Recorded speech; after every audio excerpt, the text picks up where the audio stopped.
Hey, I'm Nate, and today we're checking out the rugged CAT B15Q. Now, the phone comes to us from Caterpillar, a company that's probably better known for those big yellow construction vehicles. I doubt this is going to be able to stand up to quite as much punishment as those behemoths, but it's definitely built to last and starts at $350 unlocked. The specs here aren't really impressive. The 4-inch screen has a measly 800 by 480 pixel resolution and doesn't hold up too well in direct sunlight. Viewing angles aren't great either. Colors look fine, but hold the phone at the wrong angle and the contrast degradation becomes really noticeable. There's also only 4 gigs of total storage space. It does have a micro SD card slot though, with support for up to 32 gig cards, so you're going to want to pick one up if you plan on installing many apps. Performance on the other hand isn't bad.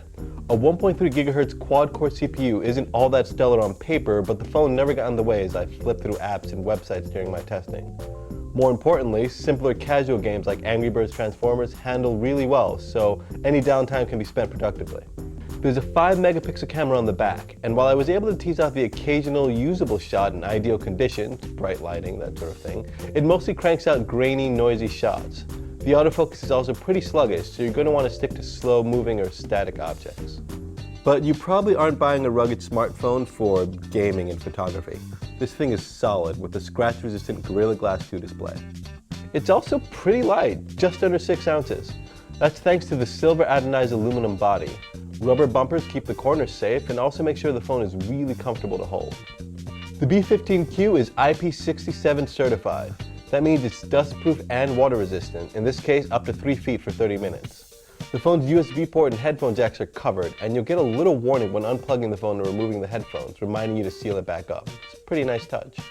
Now on the back, you'll find the locking switch. Slide that over to the right and you'll see the yellow. That means it's unlocked. And then you're going to pry the backplate off. It's a little tough to get off, which is a good thing actually, because that's how the phone keeps its water resistance. Underneath, you'll find the 2000 mAh battery, the micro SD card slot, and the SIM card slot. This particular model has dual SIM slots. So that's the CAT B15Q. Now if you're just a little clumsy, this phone is probably going to be overkill, especially at $350.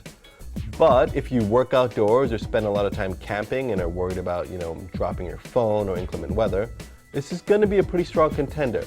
The glossy display does give me pause though, so you're going to want to be aware if you spend a lot of time in bright, sunny areas. I'm Nate Ralph, thanks for watching.